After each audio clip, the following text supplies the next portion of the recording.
à tous les amis gourmands et bienvenue sur ma chaîne. Hi everybody, welcome back to my channel. Aujourd'hui, nous sommes le dernier mercredi avant le réveillon de Noël et je vais vous proposer un repas de fête. Il sera composé d'un jambon de Noël, celui que l'on trouve aux Antilles, ainsi qu'un dessert que je vous ai confectionné à base de noix de coco et d'ananas. Vous allez voir, c'est un régal. En plus, c'est rapide, facile à faire et vous allez en même temps épater vos convives à Noël. On y va? Tous les ingrédients, que ce soit pour la dacquoise, la mousse coco ou bien la garniture ananas, seront en barre d'infos. Voici les ustensiles que j'ai utilisés. C'est parti! Ananas en boîte ou ananas frais, peu importe, il suffit maintenant de les détailler en petits morceaux. Cela prend plus de temps sur un ananas frais puisqu'il faut enlever les yeux. Mais une fois que c'est terminé, vous mettez le tout dans une poêle. Ensuite, vous prenez de la vanille que vous avez à disposition en poudre, en liquide ou fraîche comme ici. Vous retirez les grains qui sont à l'intérieur de la gousse et vous les rajoutez à nos ananas coupés en dés dans la poêle. Vous n'oubliez pas de rajouter un petit peu de sucre de canne et ensuite vous mettez ça sur le feu. Vous répartissez bien sucre et vanille sur les ananas et vous laissez cuire entre 5 et 10 minutes. Cela dépend si c'est un ananas frais ou un ananas en boîte qui a plus de jus. Une fois terminé, on laisse se refroidir et on va passer maintenant à la dacquoise. J'ai du sucre glace que je vais passer au tamis car il est un petit peu dur et je veux éviter les grumeaux. Ensuite, je rajoute la poudre d'amande, je mélange bien l'ensemble pour qu'il soit bien homogène. Passe au blanc que l'on va monter et ensuite, en plusieurs fois, on va incorporer le sucre de canne. Lorsque c'est terminé, vous avez évidemment ces jolis becs comme on appelle pour dire que c'est réussi. Ensuite, on va ajouter la poudre d'amande et là, pareil, un moment délicat. On mélange très doucement l'ensemble. Alors évidemment, je vais aller en vitesse rapide parce que ça prend beaucoup de temps, mais vous y allez vraiment très lentement pour réussir à faire un joli mélange que vous allez mettre sur un plat avec du papier sulfurisé. Vous allez bien l'étaler pour qu'il soit uniforme et ensuite vous le mettrez au four.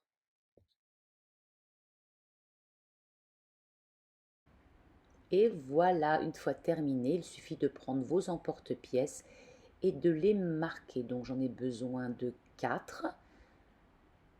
Je le fais pendant que c'est encore chaud parce qu'une fois que ça refroidit, c'est un petit peu plus difficile et la pâte a tendance à se casser.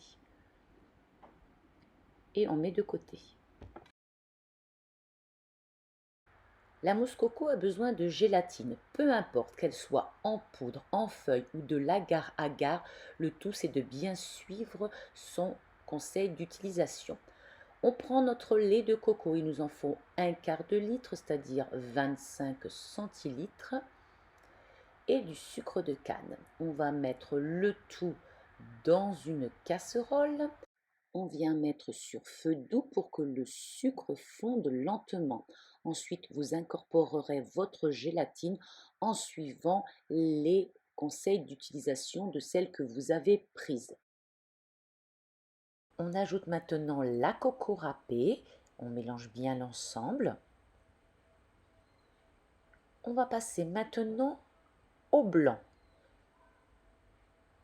On va commencer à le monter en neige bien ferme et une fois que ça sera fait, il suffira de l'incorporer délicatement à la préparation. On utilise une maryse et on fait des mouvements qui vont enrober la partie liquide avec les blancs en neige et à la fin on a quelque chose de bien homogène. Je vais protéger le fond de mes emporte-pièces avec du papier étirable. Bon, si je suis pas très douée, c'est pas joli. Bref, on met les gâteaux dans le fond. Puis on va venir rajouter les ananas.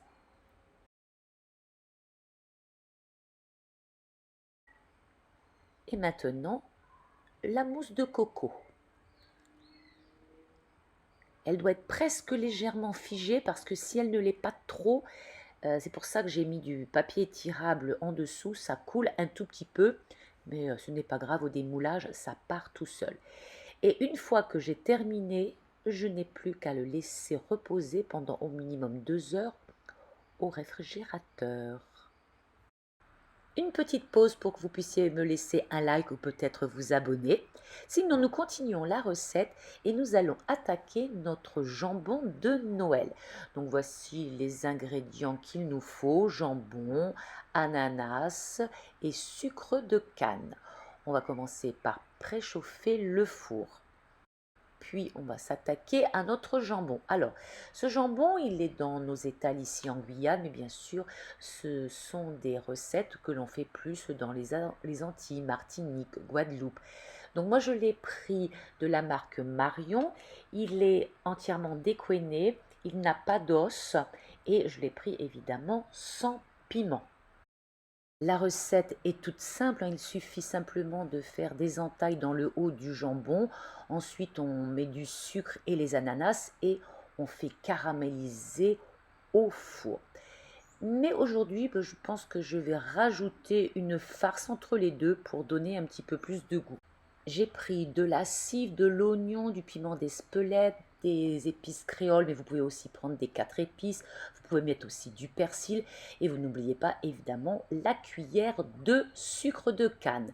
Ensuite, vous mixez l'ensemble pour avoir une espèce de pâte bien parfumée que vous allez étaler partout sur le jambon. Donc on n'hésite pas à mettre ses mains et à badigeonner l'ensemble du jambon avec cette farce.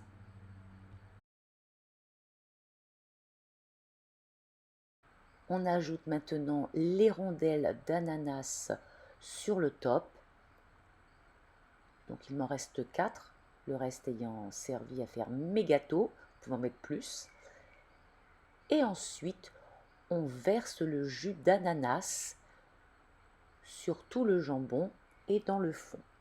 Ensuite, il part au four pour environ 30 minutes, plus ou moins selon vos fours, et en l'arrosant régulièrement. Puis, il finira par 10 minutes sous le grill pour obtenir cette belle couleur caramélisée qui caractérise notre jambon de Noël.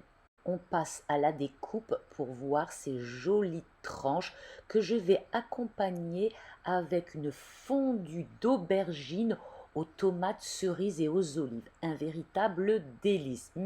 Et bien sûr, j'ai fait un pain cocotte pour accompagner ce plat. Je passe au dressage de mon dessert. Alors c'est très facile à démouler. Donc j'ai sorti plusieurs assiettes.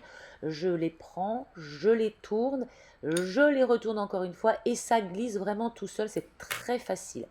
Et ensuite, il suffira de décorer. Alors ici, je vais utiliser un kombava que je vais mettre sur le top. Ça va donner un petit peu de peps au dessert. Je l'ai déjà fait plusieurs fois et en fonction de la mousse, de la gélatine, de la noix de coco, il y a des présentations différentes, mais le goût reste exactement le même et c'est un délice, les amis. Enfin, il ne reste plus quoi. Et voilà un repas de fête, les amis, qui va changer. J'espère qu'il vous a plu, que vous avez eu envie de me faire un petit cadeau en me laissant un like ou bien peut-être de vous abonner. Et puis, je vous souhaite à tous un très joyeux Noël. On se retrouvera l'année prochaine pour d'autres vidéos. Je vais prendre quelques vacances et me reposer avant de vous faire d'autres vidéos. J'en ferai quelques-unes qui seront sur ma page Facebook ou alors vous me retrouvez sur Instagram. À tout bientôt les amis et surtout, joyeuses fêtes! We wish you a